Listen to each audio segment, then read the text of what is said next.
ఏం చేస్తున్నావు మమ్మీ? ఏంటిరా నాన్న చెప్పు. ఏం లేదు, నాకు డార్క్ సర్కిల్స్ ఉన్నాయి కదా, సో ఇంట్లోనే ఈజీగా డార్క్ సర్కిల్స్ పోయేలాగా ఒక హోమ్ మేడ్ టిప్ చెప్తావా? ఓకే. ఇప్పుడు దీంట్లోకి మనము 1 స్పూన్ వరకు పాలు వేస్తాం. ముల్తాని మట్టిని 1 స్పూన్ వరకు ముల్తాని మట్టిని వేసుకోవాలి. ఇప్పుడు ఈ రెండింటిని బాగా కలుపుకోవాలి.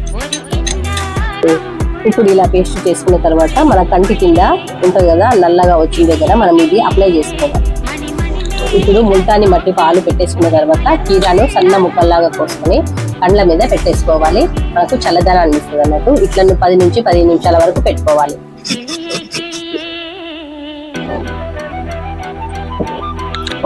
ఒక ఆలుగడ్డను తీసుకొని తురుముకొని రసాన్ని తీసుకొని ఈ రసాన్ని మన కళ్ళకు అప్లై చేసుకోవాలి. ఒక 15 నిమిషాల తర్వాత మన కళ్ళను షుగర్ చేసుకోవాలి.